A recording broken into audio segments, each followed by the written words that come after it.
welcome to episode 6 of You Are What You Read. I'm Max. I'm Luke.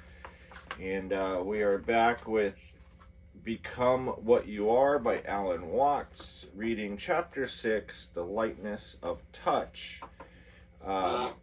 We have obviously moved locations. We are in my humble abode, my little tiny house, and want to thank you guys for all the streams on the last podcasts. Don't forget to like, comment, subscribe. It costs you nothing. Just help us out. Change that algorithm up. And you got anything, Luke? We've got some guests for those listening without video. There's multiple birds. Oh yeah, we have multiple birds. Even on video, you can't see it. There's the 3 parrots that are in here, and I'll show them at the end. So you will be hearing a lot of background noise. And there's a 4th parrot outside and a cat running around. So have fun. Yeah, there'll be some noises. But it sets the mood. It's nice. Okay. Lightness of Touch. Chesterton once said that because they take themselves lightly, angels can fly. One sees so many faces dulled by a seriousness which, if it were brought of grief, would be understandable. But the kind of seriousness which drags man down to the earth and kills the life of the spirit is not the child of sorrow, but a sort of play acting in which the player is deceived into identifying himself with his... Sinbad is something else, dude. Sinbad's on a sick one, guys.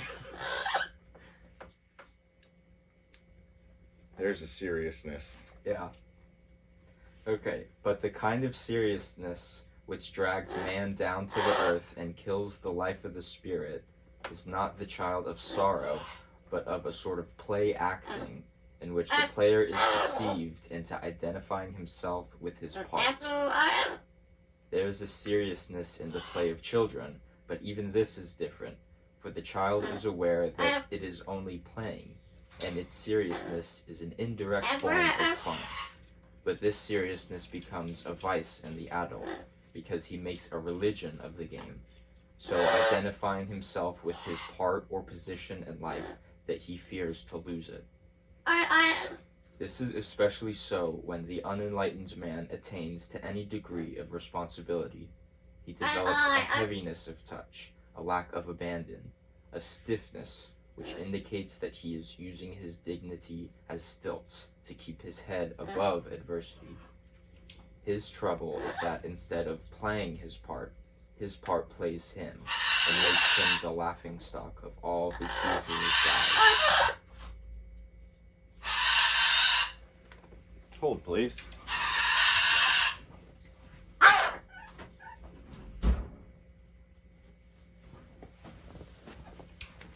That will help a little, but not a lot.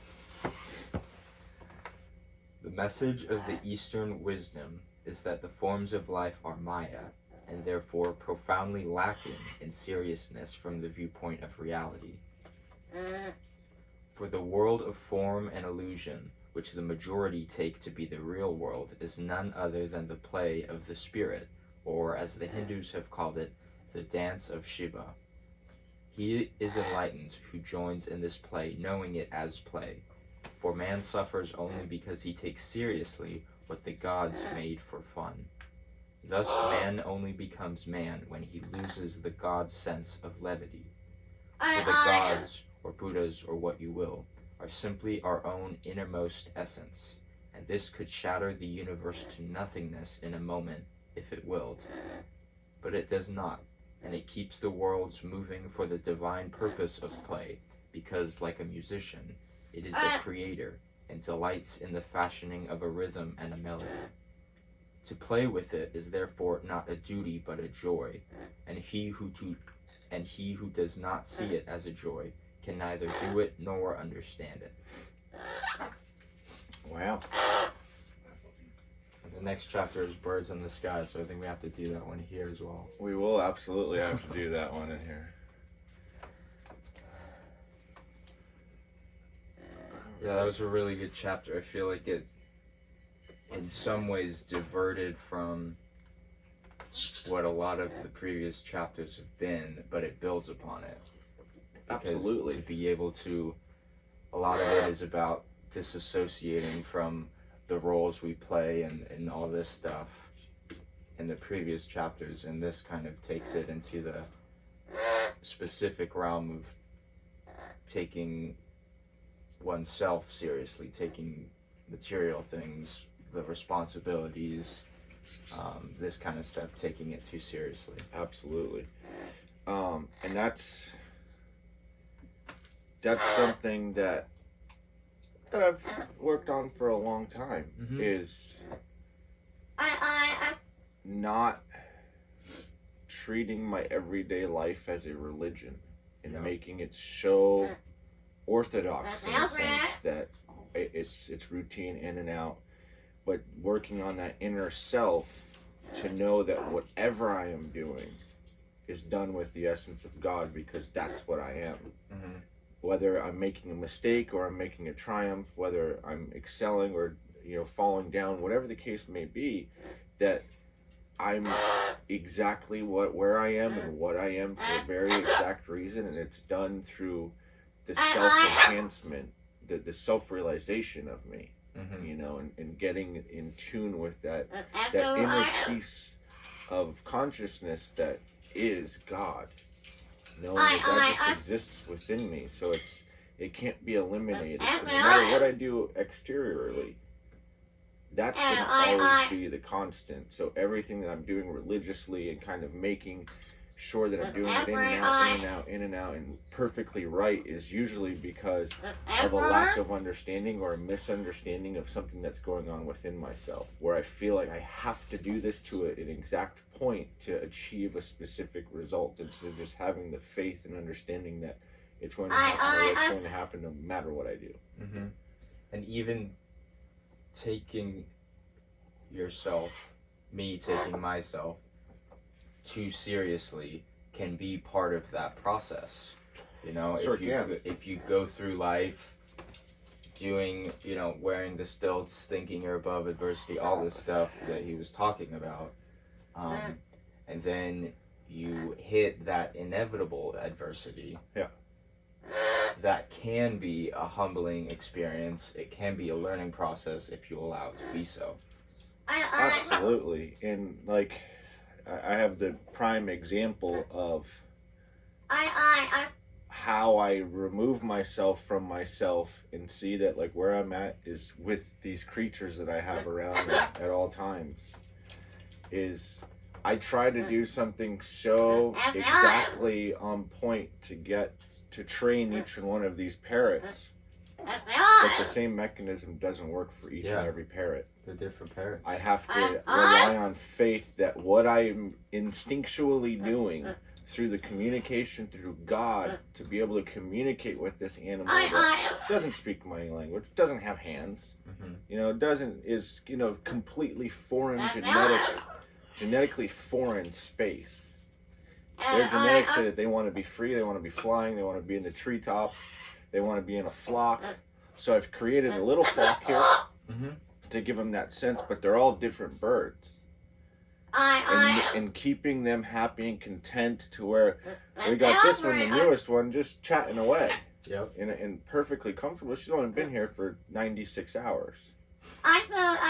And then this one is just up here preening herself and enjoying life, and she has free roam to go around because I trust her the most. And then Isabella over there, the big green one, I usually have her out, but she's been a little shit lately and tearing boxes apart. I live in a small space, so it gets really dirty really quick. So when I have company over, I've learned that she has to be inside. Because otherwise, she's going to be nibbling on your toes, she's going to be ripping stuff apart down here, she's going to be squawking, she wants to be the center of attention. And these are all, I have to go through trial and error and deal with adverse, anger-ridden things, but keep all of my emotions in control and understand that I have chosen to have these animals I have chosen to place them in an environment that they are genetically not built for and create the best existence that I can for them. And that's me learning from them every single day, which then I'm able to transcribe into how I deal with people, how I deal with myself in new environments or uncomfortable environments. Like, I often go back to, what are my birds doing right now? How are they existing, and how are they still healthy and living decades? Yeah. 26, 37, 15, 25, Laura's 43, decades that in harmony, in an environment that they're not built for. Now, I may not be built for the environment that I'm currently in, but I know that I can survive, and that's through the communication of God through these animals for me. And that's just like a practical application of the lightness of touch. Yeah. And so, as we've been getting set up and started recording, I think they were a lot quieter before we started talking. They want to be part of it. Right. She wants to be part of this conversation. Yeah. And if she wasn't, and she is. If she wasn't so aggressive, she would be right here. Yeah. The other two, no. They've been with me longer. They know that I will talk directly to them. I've established the line of communication to when they know that I'm talking to them and about them, or I need something from them. Her being so new, she's like, hey, look at me, look at me, look at me, look at me. And it sounds like she was neglected, right? Very neglected. She came from a home where she was put outside during the day, whether it was wintertime or summertime, never changing her water. Yeah. Giving her real terrible food. Feeding her like table scraps and Walmart. And nothing against the Walmart bird seed for wild birds, but it's not for a parrot. Right, yeah. And you have to be aware of these things. And it was just someone who wasn't ready for the commitment of having a parrot. Yeah. And I ensure that I give them the highest level of care imaginable. But I'm breaking 11 years that she was with this family that she had no connection to. And it's going to be a long, bloody road. Like, I'm going to get bit. I'm going to be going through it with her. We're going to argue. We're going to squawk at each other left and right. Yeah. But at the end of it, she's in a protected environment. Yeah. She's going to be given the best thing that I could give her. And luckily, I've had parrots my whole life, so it's not anything that I'm not used to. Right. I'm not looking forward to getting bit. It's gonna suck. I'm gonna have more scars, but it's something I'm willing to do because birds have been something so prevalent and so eye-opening for me that I take this challenge on with her as a point of gratitude. That I gotta give this beautiful creature a better life. Yeah. And there's this urge that I witness inside of myself to try and control the situation, to try and, okay, how can we, remove these distractions or whatever, because this is a super serious podcast. And then I'm like, oh wait, no, it's not. No. The birds are welcome. Yeah. We laughed about the birds. It's totally... It's cool. Yeah, and in the beginning of this, as you were reading, it's like, yeah, it's annoying. It is definitely annoying when you're trying to do something and Sinbad's outside squawking up a storm. But then I gotta remember that he's outside. We're here and he wants to be with us. But he is not my bird. I take care of him, but he is not mine, so he does not have a space in my space. He has a space directly outside so he can interact and have this beautiful backyard to look out at and enjoy the day, but he lives in the main house. Yeah. And I have to establish that barrier. Trust me, I would love to have him in here. I would have this place lined out with birds if I could. But that's just not realistic. Yeah. And there he goes, because he knows we're talking about him. So, one of the notes I had when I read the chapter, Mm-hmm. that's not it, let's see. I kind of had this experience a year and a half ago, something like that. And I was taking myself, my life, these things way too seriously. Now, for some context, I was in between a 6th and a 7th step. And that's going to come in towards the end of the story with the resolution. Okay. But I was in between a 6th and 7th step. I was listening to a lot of hip hop and a lot of specifically XXXTentacion, which is a prime example of really serious, like, negative coded lyrics and stuff. And I think I reached out to someone and they pointed out I'm taking myself too seriously. And then I was like, okay, I hear you. And then next time I got in the car, that music came on. And I was like, oh, this is what I'm feeding myself.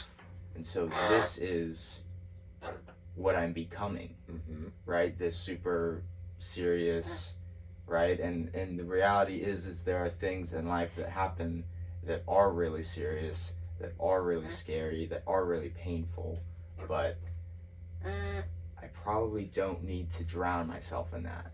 And so I realized, okay, why don't I try and find something that is like the least taking itself seriously music. And for me at this point in time, it was Ween. Nice. If you're familiar with Ween. And my mood instantly changed. It was like, wow, it opened the entire world up to me again.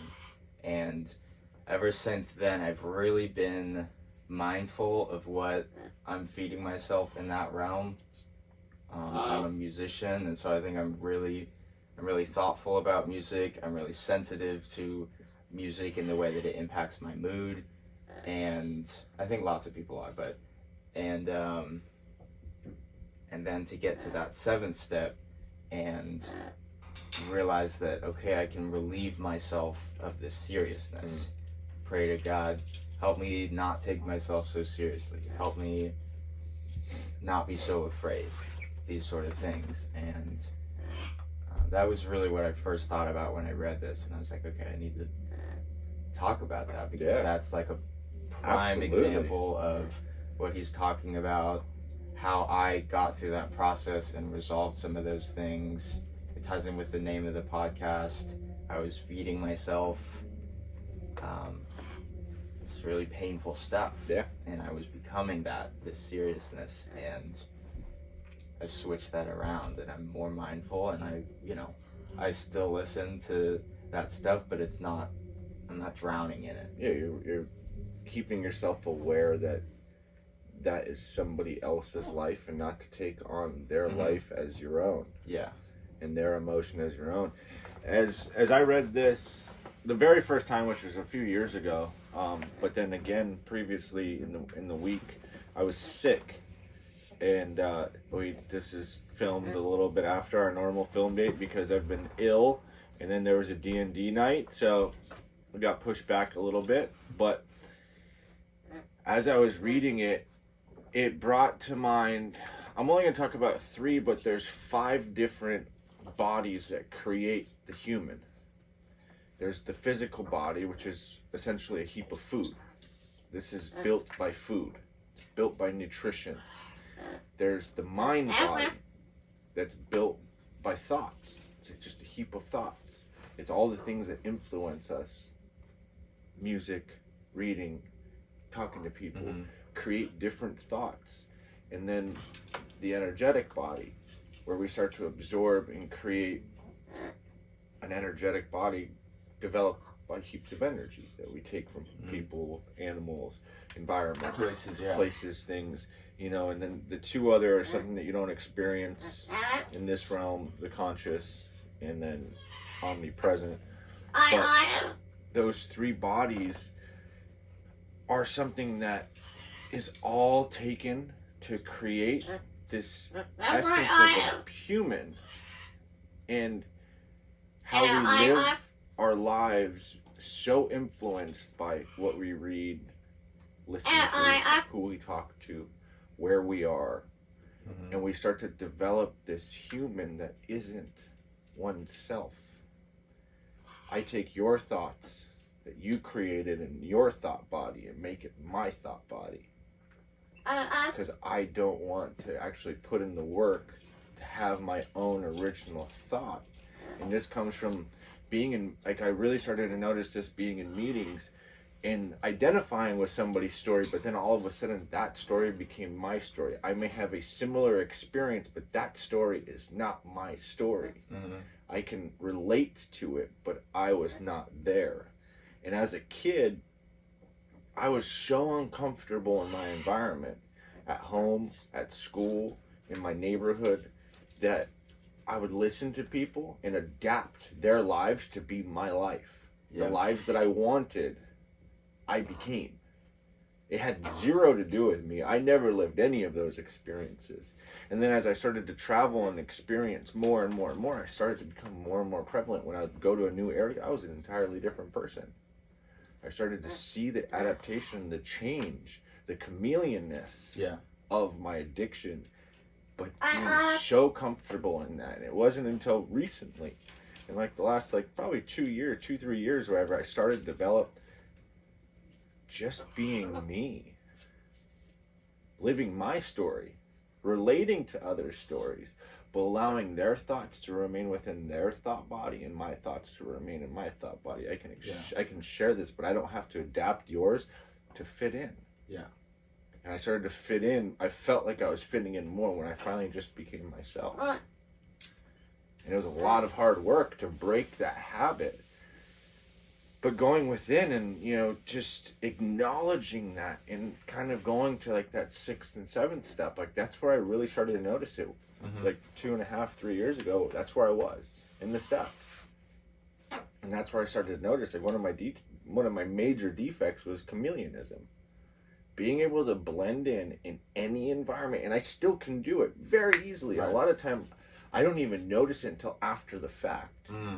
But it's because I have lived a lot of experiences. I've been in a lot of places where I can find that relation point.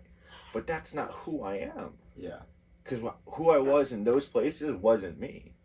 You were everything around. I was everything around me, but I wasn't me. I allowed my thought body to become the essence of everything instead of just my original thoughts. Because the thoughts that I was coming, I'm like, no, that's stupid. I'm going to be looked at like a fucking idiot if I say this. So I would say something that was equivalent to what was being said, just to fit in. Now I don't fit in, and I'm perfectly okay with that. But then I found the group of people and the environments that I do just fit in by being myself. And feeling that actual comfortableness. Your special, unique individual contribution is appreciated. I've never allowed that to happen previously. It's hard. It's so hard. It's so hard to know that no matter what's going to happen, I'm gonna be okay with it. I'm just gonna let it happen. I could be ostracized. I could be completely judged, and these are all my fears. These are the things that come forefront, but I do it anyways. And sometimes it's very uncomfortable, and sometimes I don't even notice a difference. But now I go around people that aren't my biggest fans, but I can still go around those people. I don't avoid them. I don't avoid places anymore, and I used to. The second that I felt like, oh no, this is just going to cause a disturbance, it's going to cause me to be myself, I went the other direction. Now I don't do that. For the most part. Of course, there's still times. I'm an ever-evolving being. But it's an everyday practice to just being who I am for the sake of wanting to be who I am. Not for the sake of blending in or to seem like I'm more than I am or whatever the case may be. And these were all things. I wanted to be more intelligent, so I read a whole lot that I really didn't even want to fucking read. I didn't care about what I was learning, but I just wanted to be able to talk about it if so it ever came up. Yeah. You know how many books I've read about things I want nothing to do with? Don't want to have up here that I have up here that I've never talked about? Yeah. Never came up. Never came up ever again. And the only reason I read it is because somebody mentioned it at an earlier point in time, and I was like, oh fuck, I need to know this because I'm going to run into this person. Never saw that person again. Now I'm on a different fucking continent. Or I'm in a different state, or that person's moved away, or I just don't see that person anymore. Mm-hmm. And unfortunately, in addiction, a lot of the people aren't even alive. Sure.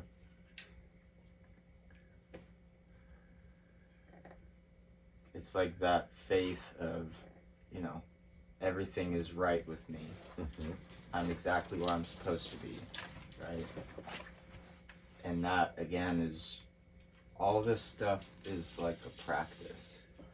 There's never a, you know, flip the switch moment, right? No. It's a daily, and that, what I just said, is like an affirmation that I tell myself most days. And it really soothes that sense of wrongness. It really soothes that sense of self-importance and, oh, I need to, this is a really serious thing, my life, and I need to strive for something beyond what it is that I have. Yeah. You know, from moment to moment. And there's that really pervading sense of anxiety that I get when I'm not telling myself that. Yeah. You know? And it's a lot easier to have this lightness of touch. Oh, yeah. Life's so much easier with Yeah. lightness of touch. Yeah. Because, you know what? There are going to be birds that are squawking while you're recording a podcast. There are things that are going to, like, for the rest of time, that are not in your control, that are not things that you want to be there. But boom, there they are. And so to be able to step back and be like, okay, it's all good. Yeah. Everything is okay. Absolutely. Everything is okay. We're exactly where we're supposed to be, doing exactly what we're supposed to be doing because we followed the message from above. Or below, wherever the fuck you think it comes from. Laterally, whatever. Broadcasting to you directly from hell. This is Who You Are What You Read podcast. Pretty much. I wouldn't necessarily call this hell. This is quite heavenly for me. Yeah. But it would be another person's hell for sure. Mm-hmm.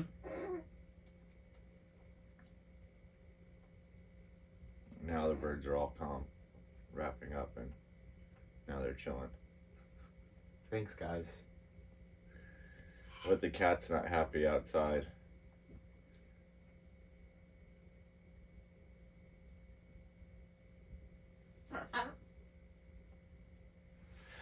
All right. Thanks, you guys. I'm going to pan you around to see the birds. Thanks for listening. There's Isabella. There's Kiwi. There's Artie. And then Sinbad, the one that we all heard, is out there. And then there's the kitty. Like, follow, and subscribe, you guys.